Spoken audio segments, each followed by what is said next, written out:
നമ്മുടെ നാട്ടിൽ വളരെ സുലഭമായിട്ട് നമുക്ക് കിട്ടുന്ന ഒരു ഫ്രൂട്ടാണ് നമ്മൾ പേരയ്ക്ക എന്ന് പറയുന്നത്. സാധാരണക്കാരൻ്റെ ആപ്പിൾ എന്നാണ് നമ്മൾ ഇതിനെ വിശേഷിപ്പിക്കുന്നത് തന്നെ. കാരണം നമുക്ക് ഒട്ടനവധി ആരോഗ്യ ഗുണങ്ങൾ തരുന്നതിനും പ്രമേഹ രോഗികൾക്ക് വളരെ വിശ്വസിച്ച് കഴിക്കാൻ പറ്റുന്നതുമായിട്ടുള്ള ഒരു ഫ്രൂട്ട് കൂടിയാണ് ഇത്.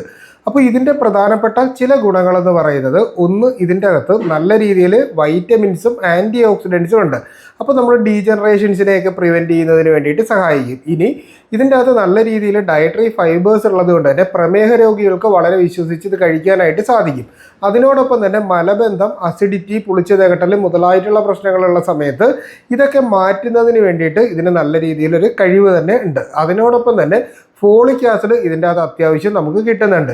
ഇനി നമ്മുടെ ശരീരത്തിൻ്റെ അകത്തുള്ള HDL കൊളസ്ട്രോളിൻ്റെ അളവ് അത്യാവശ്യം വർദ്ധിപ്പിച്ച് LDLനെ കൺട്രോൾ ചെയ്യാനും ട്രൈഗ്ലിസറൈഡ് കൂടുതലായിട്ട് നമ്മുടെ ശരീരത്തിൻ്റെ അകത്തേക്ക് അടിയാത്ത രീതിയിലേക്ക് ആക്കുന്നതിനും പേരയ്ക്കയ്ക്ക് നല്ലൊരു കഴിവുണ്ട്. അതിനോടൊപ്പം തന്നെ പ്രമേഹ രോഗികളെ സംബന്ധിച്ചാണെങ്കിൽ പെട്ടെന്ന് ഒരു ഷുഗറിൻ്റെ സ്പൈക്ക് നമ്മുടെ ബോഡിയിൽ ഉണ്ടാക്കാത്ത രീതിയിലാണ് പേരയ്ക്ക കഴിക്കുമ്പോൾ നമ്മുടെ ശരീരത്തിൻ്റെ അകത്തേക്ക് ഷുഗർ ഈക്വലി ഡിസ്ട്രിബ്യൂട്ട് ചെയ്ത് വരുന്നത്. അതിനോടൊപ്പം തന്നെ ഈ പേരയ്ക്ക പോലെ തന്നെയാണ് നമ്മുടെ പേരയിലേക്കും ഒരുപാട് ഗുണങ്ങളുണ്ട്. ഞാൻ നേരത്തെ പറഞ്ഞിട്ടുണ്ട്, പേരയിലിട്ട് തിളപ്പിച്ച വെള്ളം നമ്മൾ പതിവായിട്ട് കഴിക്കുന്നത് നമ്മുടെ ശരീരത്തിൻ്റെ അകത്ത് ഷുഗറിനെ നല്ല രീതിയിൽ കുറയ്ക്കാനായിട്ട് സാധിക്കും. അതുപോലെ തന്നെ പേരയിലയോ പേരയിലയുടെ മുട്ടോ നമ്മൾ അരച്ചിട്ട് മുഖത്ത് കുരുക്കളുള്ള ഭാഗങ്ങളിൽ പുരട്ടുകയാണെങ്കിൽ മുഖക്കുരു നല്ല രീതിയിൽ കുറയുന്നതിന് വേണ്ടിയിട്ട് സഹായിക്കും. അതായത് പേരയുടെ ഏറ്റവും പ്രധാനപ്പെട്ട ഗുണം എന്ന് പറയുന്നത് പേരയുടെ ഓൾമോസ്റ്റ് എല്ലാ ഭാഗങ്ങളും ഒരു മെഡിസിനൽ വാല്യൂ ഉള്ളതാണ് എന്നതാണ്. അപ്പോൾ ഇത് ഒരുപാട് പേർക്ക് അറിയാത്തത് കൊണ്ടാണ് പറഞ്ഞത്. പരമാവധി ഷെയർ ചെയ്യുക.